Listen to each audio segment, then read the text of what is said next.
Yes lads, this is the absolutely unbelievable team that I've been teasing to you for the last couple of episodes where I've been talking about the 88 rated squad. You can see that it's called Cheesecake, and the reason that it's called Cheesecake is because when you take all the finest ingredients and put them together, this is what you end up with. Yeah, I don't know why I've called it Cheesecake either, don't ask.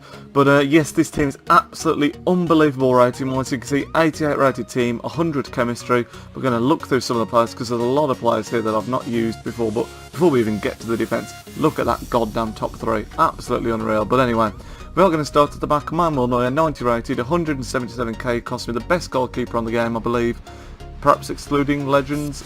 I'm pretty sure he's the best one including Legends, but don't quote me on that. He's very, very expensive and he's very good, but at the same time, because I'm going to be quite critical of this team, I'm going to be quite critical. At the same time, for 177k you can get Courtois, who in my eyes is just as good, and he's nowhere near as expensive. So Neuer is a very, very, very strong keeper on the game. He's up there with the best like Courtois, and I can't even name another fantastic keeper on the game at the moment. Joe Hart I think is very good on the game, but yeah, Courtois before I'd use Neuer was the standout one. And I'd say Neuer isn't too much better than Courtois, if he is any better, but they're both phenomenal on the game. So, really good keeper, but not worth his price really when you can get Courtois for who's just as good for a lot less coins, is what I'm trying to say. Defence, you know how much I love Marcelo on this game. Played 64 games for me now. Best left back in the game, I'll keep on saying it. And how much did it cost me at the time? At the time, it was 24k. I'm sure that's come down as well by now, so absolute steal for him. Going to the right back, we have got Lucas Piszczek, who was I got the inform of earlier in the year, as you all saw, and he's one of my preferred right backs on last FIFA, and this FIFA he seems pretty solid again, to be honest. Got one goal, which was a nice finish actually, which you'll see in the goals at the end. Cost 11k, he was a lot more expensive than at the start, he just seemed to have come down quite a bit lately, but really, really solid right back, and I wouldn't say he's the best on the game, but he's definitely up there with them. Centre back wise, Sergio Ramos, the first time I'd used him, 87 rated, cost me 100k exactly. Pace is phenomenal, 79 which is superb for centre back, 87 defending is fantastic, 82 physical, not the greatest, especially for a defender that's rated 87 at centre back as well. You'd expect him to have better physical than that, but it didn't seem to be too much of an issue. His defending stats seemed to carry him through quite a lot, I think, and he was really, really good actually. Again, is he worth 100k? When you compare him to people like, and that's going to sound ridiculous, but Neda Manuha costs less than 2k and he's just as good as Ramos really, but you're always going to get those players I guess, but Ramos was fantastic. Benatia the other side as well, the same can be said again, fantastic pace, 75, 88 defending which is superb, and he's got a bit higher physical and he's a little bit taller, and that showed because in my opinion, despite the fact that he's 3 ratings lower on his overall, Benatia was a lot better for me than Ramos. He actually got a goal and an assist as well. He seems to win absolutely everything from corners, and as I was saying just about cost, Benatia 2,900 coins. It's actually the first time I've used him. I don't know why it's taken me this long to get round to him, but he was an absolute beast. Going into the 3 central midfielders now. A fact about this team actually, I originally started off, I'll show you first, with this formation, with Toni Kroos at cam and then the other 2 is slightly deeper, but it just seemed too open to me, which is why I ended up changing to this one, so I got rid of the cam and ended up with just 3 flat centre mids, and that's something I'll come to talk about actually later towards the end of the video. Schweinsteiger, as you know, I got in a pack a while ago and I've used him with 18 games now, and he's only actually got 1 assist and he's got no goals, which is really disappointing, but he always seems to play very well. He seems to be a bit like a Yaya Toure in the fact that he seems really strong. He's only got 80 physical, but he seems to push people off the ball really easily, and then his passing in the middle of the park is phenomenal. To be honest, it's a bit of a mystery to me how he's only got 1 assist, but moving on to Luka Modric in the middle, player that I've wanted to use for quite some time, and I finally got my hands on to use him in this team. 15 games, 3 goals, 3 assists, and he's absolutely superb. It has to be said, he's a bit of an all-rounder in the middle. He's got high medium work rates, 4-star weak foot, 4-star skill moves, all that's fantastic. Then you look at his stats, 76 pace, 18 on dribbling is incredible, 74 shooting, 85 passing, and then even 71 defending and 70 physical. He is an all-round gem in the middle of the park, and if he'd have had the same attacking and medium and defensive work rates, then that'd have made him even better, say if it was medium or high, because at times I did need him to get back a little bit more, but I can't have any complaints. It cost me 33k and he's a really strong player. Then we have got in-form Toni Kroos, really good actually, it has to be said, 14 games, 3 assists, similar to Schweinsteiger in the fact that I don't know how he didn't get more assists, to be honest. You look at his card, The thing that always is going to put you off with Tony Cruz is his pace, but to me, whenever I use him, it doesn't seem like that much of an issue. 86 dribbling is phenomenal, 83 shooting is phenomenal as well, 92 passing is out of this world, and then he's also got 70 physical, similar to Modric, which is really nice. Again, shame on the defending side that his defending wasn't a little bit high, because I mentioned it just, the team did feel very, very open. But we're now going to go to the three musketeers at the top end of the field. Absolutely superb, these lot. Well, we'll start off with the weakest, in my opinion, Robben. He was still phenomenal, but out of the three he was the weakest. Played 15, scored 8 and got 5 assists. That's a really tidy record, especially when you consider the three players he's trying to attack with. You normally get that one player that stands out stat-wise, but all three of them were really, really good. Yeah, his pace is electric. His dribbling is fantastic. The only thing that for me let him down, which is ridiculous, is his shooting.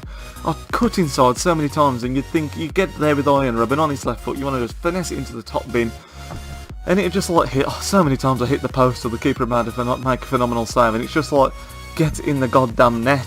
He's got high-low work rates, which is ideal in this kind of formation, but he's still got 8 goals in 15, which is very, very good. I just wish he could have had 15 in 15, to be honest, but yeah, his shot did let him down a little bit. We'll go over to Lionel Messi now. I've used the record breaker one, as you all know. That's how I funded this team from the sale of the record breaker Messi. 15 games, 10 goals and 8 assists. Absolutely outstanding once again. You just look at the stats and it's mind blowing, really. 93 pace, 96 dribbling, 89 shooting, 86 passing, all phenomenal. Physical not the best, but he still seems to bundle through just like his record breaker card. This is, I suppose after I'd used the record breaker one, he didn't feel as good as you'd expect. You could definitely feel the difference between him and the record breaker one. Cost me 2.145 million coins, which is insane, but he was really, really good. But now we're going to move on to a player that is just, I mean, look at those stats. 93 pace, 93 shooting, 81 passing, 91 dribbling, 79 physical, which should be higher. 15 games, 16 goals and 5 assists, and like I say, if you look between these three, you got 16 goals from Ronaldo, 10 from Messi, who's 26, and another 8 from Robben, which makes 34 goals just from those three lads there in 15 games, which is absolutely unreal, really. Ronaldo, though, he's just, Messi and Robben are fantastic. I mean, Robben's fantastic, Messi's unreal, but then this man here, Ronaldo, he's just like a step up even above Messi. I mean, high-low work rates again like Robben, ideal for this formation. 4-star weak foot and obviously the 5-star skillness. And he's just an absolute tank. It's like the 5-star skillness and the strength are what do it for him, because you'll see in the goals in the end, I don't know how to put it into words. He's even better than the record breaker Messi, in my opinion, the normal Ronaldo. And obviously this week you've had the striker in form Ronaldo that's come out, so oh my god, God knows how incredible that card is, because this card here is probably the best one I've used this year. And as I said, record breaker Messi is the best I've used this year and the best I've used on FIFA, and that probably means Ronaldo's now the best I've used on FIFA, because he's absolutely insane. 2.5 million coins it cost, and it sounds ridiculous, but it's worth it. He is just worth it, because you can just pick up the ball in the middle, run, scoop, turn like no one's business, smash it in, and 9 times out of 10 when he shoots he scores. It's absolutely mental. He's good in the air as well, which is just another bonus on what is already a fantastic card. And the team was pretty decent, it has to be said. Now, talking about the team as a whole now, I played 15 games, as you see me most players have played 15 games because it's the first time I used them.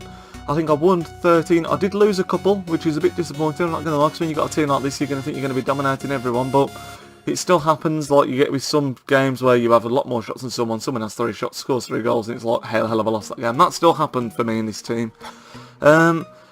It was too offensive, that was its main problem. I said just about changing it from the 4-3-3 to a 4-3-2-1 to get 3 flat centre mids in the team, and I'd actually consider, if I was to be doing this team again, I know it's ridiculously sweaty, but these front 3 here, wouldn't change them. Absolutely phenomenal, especially on the counter-attack, which is why I think if you perhaps did a formation with 5 at the back, like, there's a thingy one, isn't there, where there's 2 right forward and left forward, that's what I'm looking for.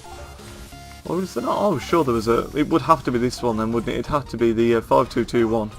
Stick at that one there. Have 2 sort of, you could have Schwein's about the cut there, lads, just had a bit of a mini coughing fit in the middle of nowhere, but as I was saying, I'd change it to a 5 at the back and leave the front 3 as they are, then perhaps have a bit more defensive reassurance in the middle of the park. You could perhaps even stick with Schweinsteiger and Modric, maybe take out Modric because of the high medium, I don't know, but if you could just get literally a solid defence, a solid back 5, and then a couple of sort of box-to-box centimetres, then just counter with this team, it's absolutely unreal. Or even if you just wanted to change to a more sort of deeper sitting, you could also, what I'm trying to say is if you stuck with the same formation, so the 4-3-2-1 I had just did, now that one, and then just get basically 2 more defensive minded midfielders, so you can get like Khedira, Busquets, perhaps stick with Schweinsteiger because Schweinsteiger was alright, but it was Kroos and Modric that didn't do enough tracking back in my opinion. But on the whole, because of the front 3 alone, this team is absolutely incredible.